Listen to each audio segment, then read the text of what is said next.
바퀴 외전 꽃의 치하루 6화부터 최신화까지의 스토리입니다. 바로 시작합니다. 1.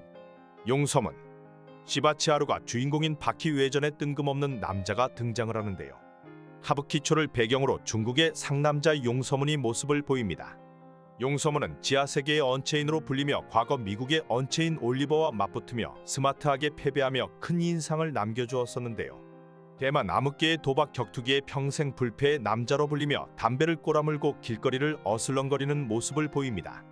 광택이 나는 투명한 하얀 피부와 미동조차 하지 않는 무표정의 올백의 상하이를 입고 있는데요.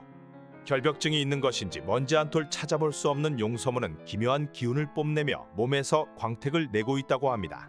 그리고 사람들은 용서문을 보며 깜짝 놀라기 시작하는데요. 왜 이런 것인지 용서문을 보는 사람들은 용서문이 투명인간인지 투시가 되어 보이며 이런 용서문을 한 남자가 막아서는 모습을 보입니다. 시바 치하루가 용서문 앞에 나오며 담배를 꼬라물고 허리를 숙인 채 접근하는데요. 보행자들은 시바 치하루와 용서문을 보며 다음에 어떤 일이 일어날지 침을 삼키기까지 하며 숨을 죽이고 보고 있습니다.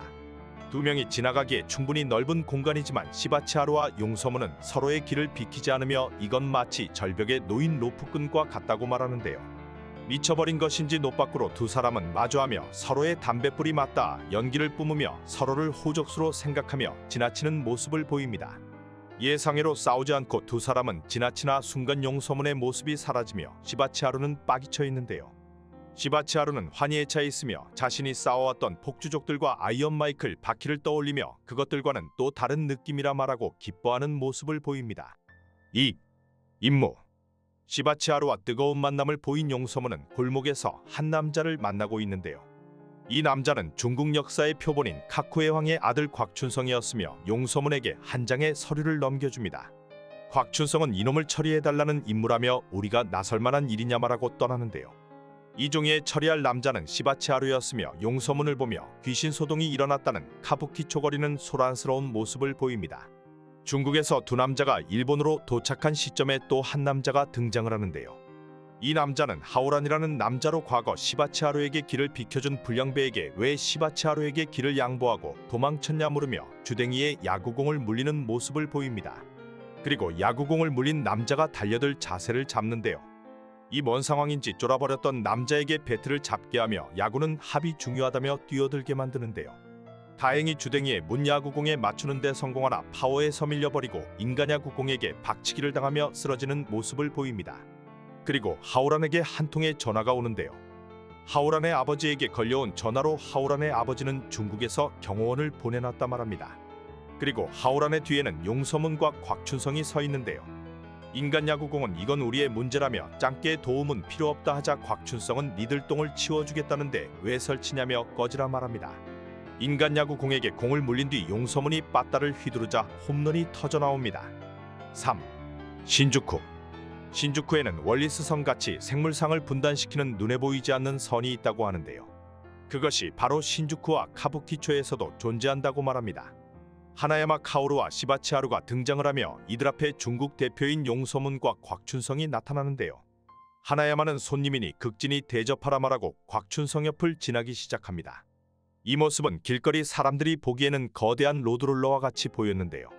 월리스선을 지났다고 볼 수 있는 하나야마에게 곽춘성이 따라가기 시작하며 용서문과 시바 치하루도 자리를 옮기는 모습을 보여줍니다.